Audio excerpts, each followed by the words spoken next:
So while I was casually browsing the gamedev section on itch.io, I stumbled upon a very interesting looking one called SpeedJam. The main idea is that you have 72 hours to create a game which will then be played by speedrunners. That sounds pretty fun, and the main theme of the gamedev will be about making a Foddian game? What does Foddian even mean? Some examples of Foddian games are Getting Over It, Jump King, Only Up. Oh, so it's that type of game.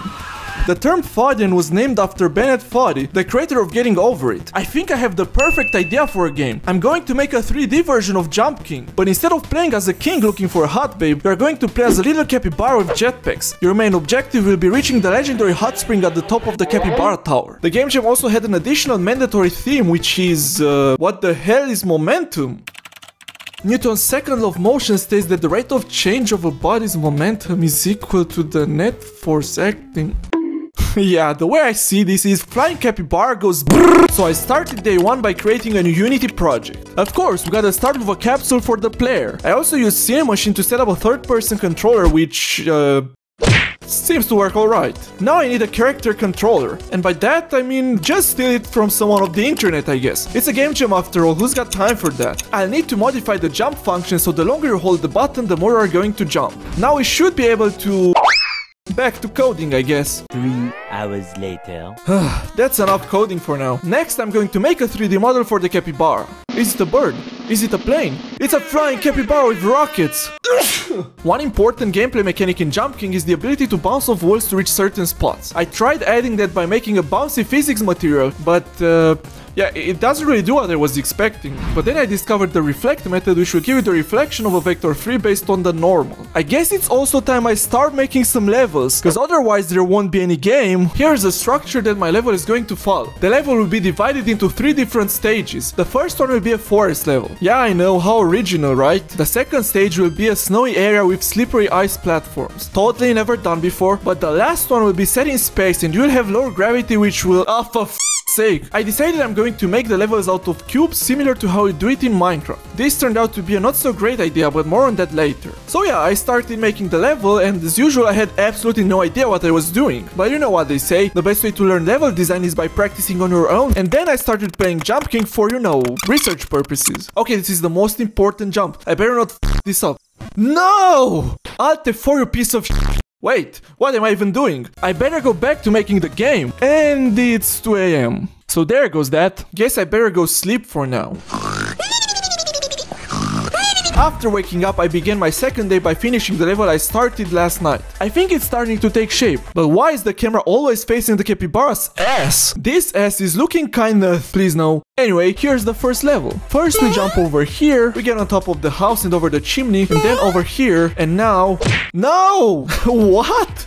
Help! I'm stuck! This game is already starting to feel painful, which is exactly what I want. And there we go, the first stage is done. You still need some more trees so those platforms won't be floating in the air, but I can do that later. However, the game is looking kinda terrible right now. So, let's add a bit of oomph. I'm going to add the jetpack VFX from Upway Turfers, which if you didn't know, it's a recreation of Subway Surfers but in first person. Then I made some animations for the capybara. So we got an idle animation, a basic movement animations, why are those rockets also walking? And a jump animation. But most importantly, you have the jump prepare animation. You can tell how much you are going to jump based on how much he raises his ass. A very important feature if you ask me. Finally, I added some post-processing and this is starting to look more like a game now. The only problem it has right now is that it's kinda hard to see what is going on sometimes. And don't even get me started about the camera, you piece of but I think I can fix this by making a shader which turns objects transparent when between the camera and the capybara. Okay, I've added the normal map, the emission map. Now all I gotta do is set the right transparency when... yeah, who cares? Shaders are black magic anyway. Time to move on to the second stage. I want this to be some sort of snow castle. It's going to have a totally different feel from the previous area. Most importantly, it's going to have ice platforms on which you can jump. What makes them so special, you may ask? Well, this.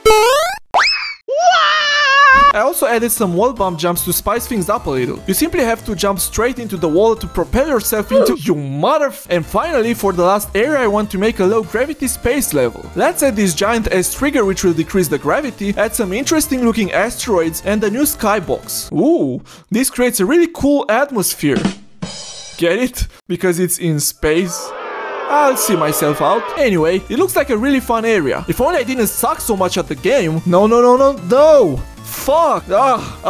Wait a second. Let's do a bit of this and... This is perfect!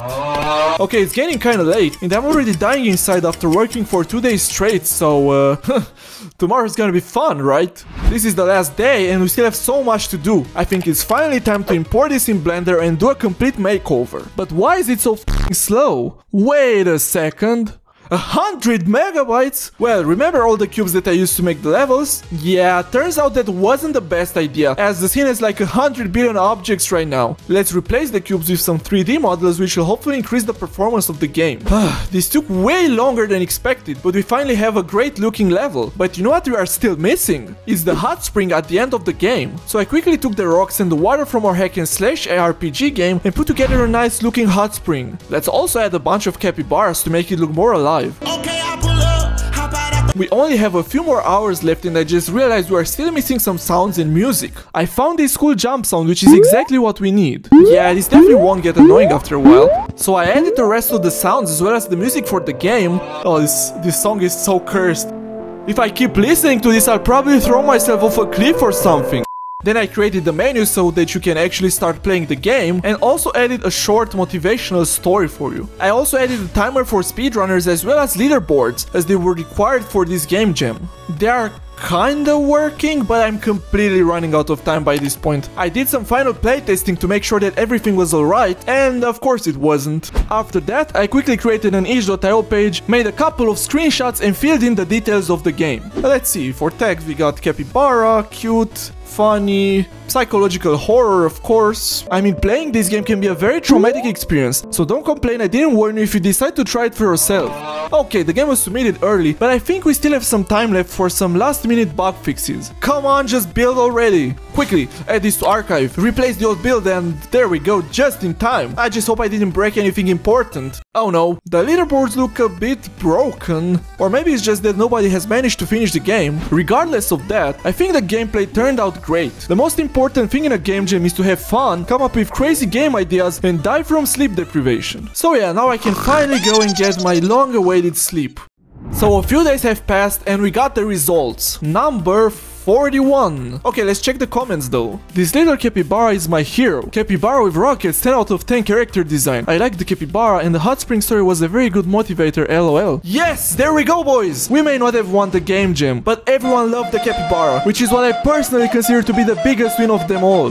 The biggest complaint everyone seemed to have was about the camera and the high sensitivity. Okay, this is way more sensitive than I remember. Anyway, now that the game jam is over, I can update the game again. So I've added a few more options in the main menu such as the sensitivity slider and hopefully improved the horrible camera. You can try the game for yourself by using the link in the description. If you can reach the hot spring, you'll officially become the first and the best speedrunner of this game. Subscribe for more game dev content and don't forget to check out Subway Surfers in first person.